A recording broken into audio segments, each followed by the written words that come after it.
can make a pretty strong case that no pasuk in the entire Torah has played a larger role in advancing the overall physical welfare of humanity than the pasuk of Nishmartem Ma'id L'Nafshei Seichem, the pasuk that tells us how we should be extremely careful with our health, and it's the directive and mandate for us to cherish our bodies and to treat it with utmost respect, not because the body is our edifice and we bow down to it in servitude, but because the body clothes the soul, and without it, the soul would cease to exist on earth. That's why the pasuk says, "V'nishmartem es nafshei seichem." It doesn't say gufchem.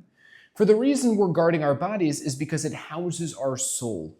Our extreme devotion to Hashem and service to Him propels our nation to protect the soul's outer casing to such an unbelievable extent that we as a people have moved medical mountains in order to do so. Because of this otherwise seemingly insignificant pasuk, our little nation, relative to its size, has contributed more to the safeguarding and health of the human body than almost every other nation in the world combined. Because of this pasuk, our sages throughout the millennia have put tremendous emphasis on health and preserving it. And the world at large knew it. Over 10 popes had Jewish doctors. The Rambam was the personal doctor to Sultan Saladin. Suleiman the Magnificent of the Ottoman Empire had a personal Jewish doctor, as did Elizabeth I of England, and Louis XIV of France, and Catherine the Great of Russia, and even the notorious and vicious anti-Semites Ferdinand and Isabella of Spain. In the year 1500, half of the doctors in Europe were Jewish. In 1930, 50% of the doctors in Berlin were Jewish. The percentage of doctors that were Jewish at that time stood at 60% in Vienna, 63% in Budapest, 66% in Warsaw, 70% in Lviv, 74% in Vilna, 83% in Lodz, which was Poland's second largest city. This was in spite of facing some of the harshest and most restrictive anti-Semitic laws in our nation's history. It didn't deter us from practicing in the medical field. No, not at all. For we have a soul to protect, and we will do whatever it takes to protect it. The list of Jewish people with a fire in their souls who sought out ways to ensure the soul's armor would live on and live a long one is a long list, and relative to its size, almost supernaturally so.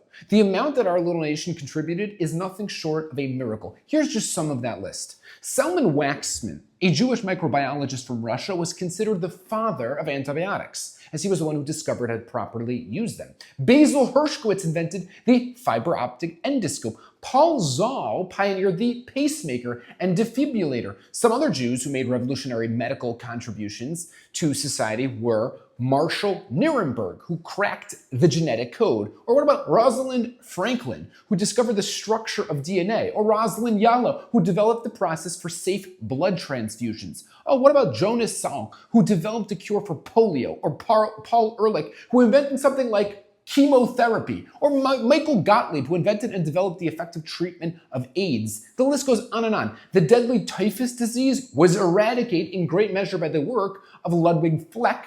Arnold Michael and Sella and Devorah Teitelbaum invented Copaxone, a drug used to treat multiple sclerosis. Musa Yudima from Iran discovered the medicine for treating Parkinson's. Ernest Hein of Germany discovered the pharmaceutical use of penicillin. Bacteriologist Waldemar Hafkin of Russia found the cure to cholera. Microbiologist Irvin Millman and geneticist Baruch Blumberg discovered the cure to hepatitis. Electro-optical engineer Gavril Idan invented the very first pill camera. Thoracic surgeon Henry Heimlich invented what is now called the Heimlich maneuver, saving hundreds of thousands of people yearly from choking. Charles Kellman discovered cataract surgery. A cardiovascular surgeon by the name of Albert Saar invented the very first artificial heart valves. Biotechnologist Tal Dvir invented the world's first 3D printed heart, made entirely from actual human cells. Abel Wohlman pioneered the concept of clean, chlorinated drinking water, saving millions of lives that would have otherwise been lost due to contaminated water. Without the work of Gertrude Elion in the discovery of immunosuppressants and various other drugs, organ transplants would have never been possible. Carl Landsteimer discovered the ABO blood group system, essentially vital for safe blood transfusions. Raymond Damdian invented the very first MRI scanner, a piece of medical technology that has become indispensable in hospitals around the world. Jews discovered the cure to tuberculosis and leukemia and lymphoma and syphilis. Jews were responsible for major medical organizations and institutions around the world. One of the first nursing organizations in Russia was started by Jews.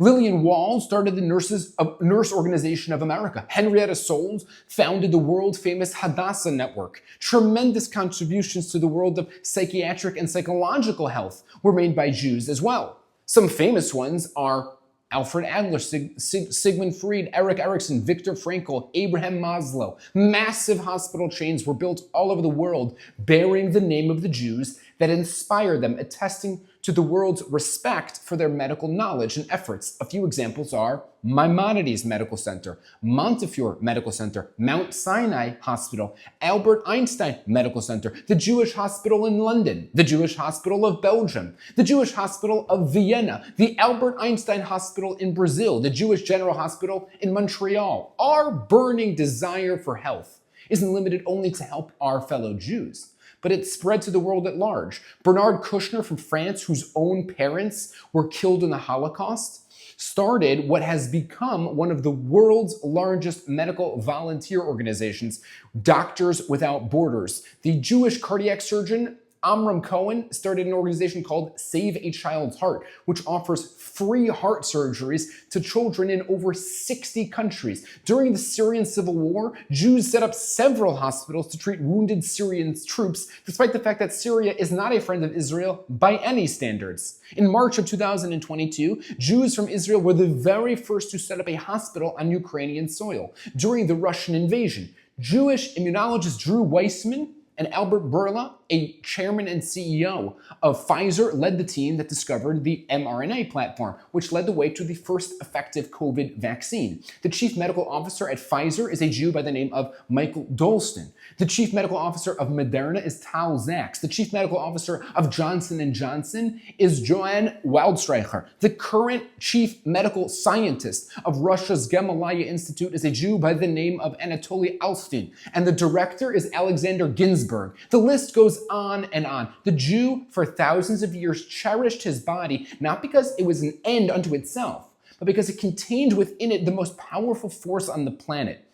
The Jewish soul, part of the reason why Jews don't have tattoos is because tattoos is an indicator of the way one views the body. If the body is one's place of pleasure, then as a form of worship to the body, masqueraded as individualism and self-expression, one will paint and pierce and ink his body as a beautification of that palace.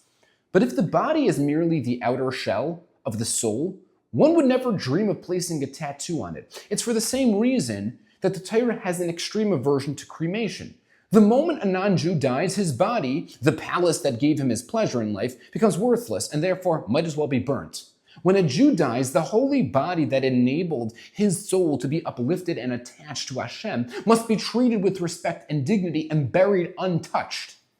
A Jew, religious or not, is well aware of the precious cargo his body is carrying, the small piece of heaven that is hidden underneath, that spark of the divine the body is there to protect.